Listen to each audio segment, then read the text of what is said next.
നമസ്കാരം. ഞാൻ brother Shaiju Adappally, Ernakulam Saint Mary's prayer മിനിസ്ട്രിയിൽ നിന്നാണ്. സമൂഹത്തിൽ ഏറെ വേദനിക്കപ്പെടുന്നതും ശ്രദ്ധിക്കപ്പെടാതെ പോകുന്നതും വിലകൽപ്പിക്കപ്പെടാവുന്ന പോകുന്ന ഒരു മേഖലയാണ് വിധവകളായിട്ടുള്ള ഭർത്താവ് മരിച്ചതും ഭാര്യ മരിച്ചതും. ഇന്ന് സമൂഹത്തിലേറെയും ഭർത്താവ് മരിച്ചുപോയ സ്ത്രീകളാണ്. സ്ത്രീകൾക്കാണ് ആയുസ് കൂടുതലെന്ന് പറയപ്പെടുന്നു. എങ്ങനെയോ ആട്ടെ, പുറപ്പാട് 22:22 ദൈവത്തിൻ്റെ വചനം പറയുന്നു, വിധവയെയോ അനാഥനെയോ നിങ്ങൾ പീഡിപ്പിക്കരുത്. ദൈവം അത് കണ്ടിരിക്കുക, അവരെ കണ്ണുനീര് വീഴ്ത്തരുത്.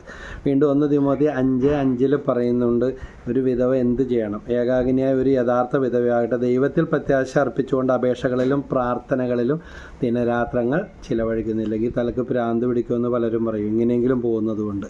അപ്പോൾ എന്ത് ചെയ്യണം? വിധവ എന്ത് ചെയ്യണം? ദൈവത്തിൽ പ്രത്യാശ അർപ്പിച്ചുകൊണ്ട് അപേക്ഷകളിലും പ്രാർത്ഥനകളിലും ദിനരാത്രങ്ങൾ ചിലവഴിക്കണം.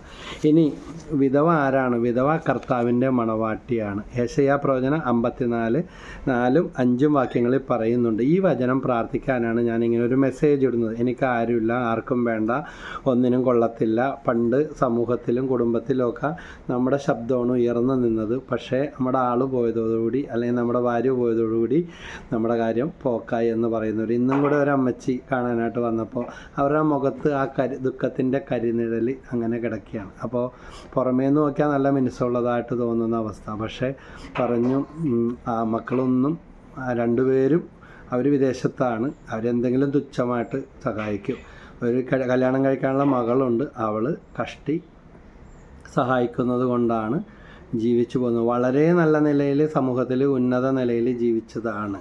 അപ്പോൾ വീട്ടുവേലക്കൊക്കെ ആളെ നിർത്തിയിരുന്നവർ കഴിഞ്ഞ ദിവസം അങ്ങനെയും കൂടെ പോയി നോക്കി. ഒരു സ്ഥലത്ത് പരീക്ഷണാടിസ്ഥാനത്തിൽ ഒരു വീട്ടുവേലക്ക് പോയിട്ട് അങ്ങോട്ട് ആ ഒരു അവസ്ഥയിലേക്ക് വരാനായിട്ട് സാധിക്കുന്നു. അത് മോശം ആണെന്നല്ല ഞാൻ പറയുന്നത്.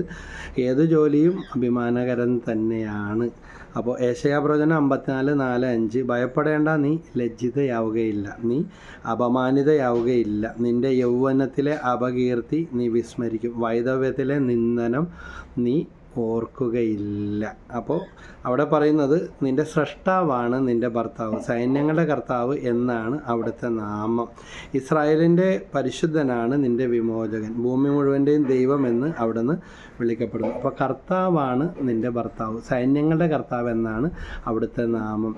ഞാൻ വിധവകളെക്കുറിച്ച് മുൻപ് വിധവകളായവരെക്കുറിച്ചൊരു ടോക്ക് ലോഡ് ചെയ്തപ്പോൾ പലരും എന്നെ വിളിച്ചു, ബ്രദറെ ഞങ്ങളെപ്പോലെയുള്ളവരെ പരിഗണിച്ചതിനും ഞങ്ങൾക്ക് പറ്റിയ വചനങ്ങൾ തന്നതിനും നന്ദിയെന്ന്. കാരണം ആരും അധികം അവരെ ശ്രദ്ധിക്കാറില്ല, അവിടെ നിന്ന് ഇനിയൊന്നും കിട്ടാനില്ല. അതിന് പകരം ഒരു സഹോദരി പറഞ്ഞതാണ്, ഭർത്താവ് മരിച്ചപ്പോൾ കിട്ടിയ ആ പൈസ ബാങ്കിലിട്ടിട്ട് തട്ടിമുട്ടി ജീവിക്കുകയാണ്. പക്ഷേ അതിനുവേണ്ടി പലരും മറിക്കാനും തിരിക്കാനും പലിശക്കും വന്നിട്ട് കൊടുക്കാത്തതിന് ബന്ധത്തിലും സ്വന്തത്തിലും പെട്ടവർ കള്ളക്കഥകൾ ഉണ്ടാക്കിക്കൊണ്ടിരിക്കുന്നു.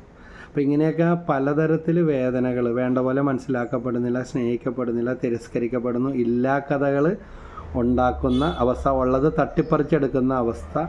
ആദ്യമൊക്കെ ഭർത്താവ് മരിച്ചു കഴിയുമ്പോൾ ഭയങ്കര സെൻറ്റിമെൻറ്റ്സും കാര്യങ്ങളൊക്കെ ആയിരുന്നു. പക്ഷേ പതിയെ പിന്നെ എല്ലായിടത്തും ചവിട്ടും കുത്തും കിട്ടാൻ തുടങ്ങി. ഒന്നാമത്തെ അവർക്ക് ഉറക്കമില്ല, സ്വസ്ഥതയില്ല, പണ്ടത്തെ പോലെ ഒന്നിലും തൃപ്തിയില്ല. അതിൻ്റെ ഇടയ്ക്ക് ഈ അവഗണനകളും കൂടെ ആകുമ്പോൾ അപ്പോൾ അവരോട് നമ്മോട് ദൈവത്തിൻ്റെ വചനം എന്താണ് പറയുന്നത് എന്നാണ് നമ്മളിവിടെ കണ്ടത്. 3 വചനങ്ങളാണ്.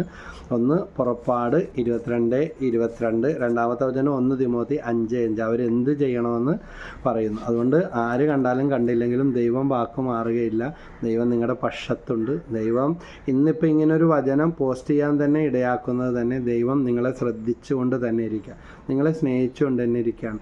മക്കൾ പണ്ടത്തെ പോലെ പേടിക്കാൻ ആരുമില്ല, അല്ലെങ്കിൽ സംരക്ഷിക്കാനില്ല, അല്ലെങ്കിൽ ഉള്ളത് മുഴുവൻ കിട്ടിക്കഴിഞ്ഞതുകൊണ്ട് ഇനി ആർക്കും ഒന്നും കൊടുക്കാനും കിട്ടാനും ഇല്ലാത്തത് കൊണ്ടുള്ള തിക്താവസ്ഥകൾ ഒക്കെയാണ്. വരുമാന മാർഗങ്ങളില്ല, രോഗാവസ്ഥകളുണ്ട്, മരുന്ന് പോലും മേടിക്കാനായിട്ട് പറ്റാത്ത അവസ്ഥകളും, അല്ലെങ്കിൽ ജോലി എടുക്കാൻ പറ്റാത്ത അവസ്ഥ, ഉറക്കമില്ല, വിശപ്പില്ല, ആരും ഒന്നും നീ കഴിച്ചില്ല, 2 ചീത്തയെങ്കിലും പറയാൻ ആളുണ്ടായാൽ മതി, ഇന്ന് ഇപ്പോൾ ഓർക്കണേ, അങ്ങനെ പറയുന്നവരുണ്ട്.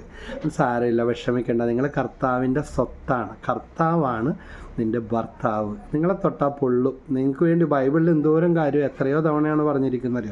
ഭയപ്പെടേണ്ട, നീ ലജ്ജിതയാവുകയില്ല, നാണം കെടുകയില്ല, നീ അവമാനം. ഈ വചനം ഒന്ന് ആവർത്തിച്ച് പറഞ്ഞു പ്രാർത്ഥിച്ചു. ഈ വചനത്തിൻ്റെ അഭിഷേകത്താൽ എന്നെ നിറയ്ക്കണമേ, അങ്ങനെ ഈ വചനം എന്നിൽ നിറയട്ടെ. കർത്താവാണ് നിൻ്റെ ഭർത്താവ്. നിൻ്റെ യൗവനത്തിലെ നിന്ദനം നീ, വൈധവ്യത്തിലെ നിന്ദനം നീ ഓർക്കുകയില്ല. നിൻ്റെ സ്രഷ്ടാവാണ് നിൻ്റെ ഭർത്താവ്, സൈന്യങ്ങളുടെ കർത്താവ് എന്നാണ്. അവിടെ സൈന്യസമേതം വന്ന് കർത്താവ് നിങ്ങൾക്ക് വേണ്ടി നിലകൊള്ളും. വിചാരിക്കാത്ത വഴികൾ തുറന്നു കിട്ടും. ഒരിക്കലും നടക്കാൻ പോകണില്ല, ആരില്ല, ഒന്നുമില്ല, പറയല്ലേ. എനിക്ക് പലരുടെയും ജീവിതത്തിൽ പല വിധവകളും വന്ന് കണ്ണുനീരോടെ ഓടി വന്ന് പറഞ്ഞ, വിജയം കിട്ടിയ, ദൈവം സഹായിച്ച, അത്ഭുതം നടന്ന പല സംഭവങ്ങളും എൻ്റെ ഓർമ്മയിലുണ്ട്. അതുകൊണ്ട് ദൈവം നിങ്ങളുടെ വശത്ത് തന്നെയാണ്. വെറുതെ ബൈബിളിലൊന്നും പറഞ്ഞിരിക്കുന്നത് അസാധ്യ കാര്യമല്ല. ബൈബിളിൽ പറഞ്ഞിട്ടുണ്ടെങ്കിൽ അത് നിറവേറിയ കാര്യം, നിറവേറുന്ന കാര്യം തന്നെയാണ്. അത് പ്രവചനങ്ങളാണ്, മനുഷ്യരാരും രൂപപ്പെടുത്തിയതല്ല. അതുകൊണ്ട് വിധവയുടെ ചില്ലിക്കാശിന് വിലയിട്ട കർത്താവ്, വിധവയുടെ കണ്ണുനീരിന് പക്ഷം ചേരുന്ന കർത്താവ്, ആ കർത്താവ്, സൈന്യങ്ങളുടെ കർത്താവ് നിങ്ങളെ സഹായിക്കും. ഈ വചനത്താൽ എന്നെ നിറക്കണം. ഇന്നൊട്ട് ഈ വചനം കാണാപ്പാഠം യെശയ്യാ 54:4-5 വെച്ച് പ്രാർത്ഥിച്ചോ. വലിയ അത്ഭുതം, വലിയ അഭിഷേകം, വലിയ വഴിനിറത്തൽ നിങ്ങൾക്കുണ്ടാകും. നിങ്ങളുടെ കമൻസുകൾ അയക്കുക. പ്രാർത്ഥനാ നിയോഗങ്ങൾ ഞങ്ങൾ പ്രാർത്ഥിക്കുന്നതാണ്.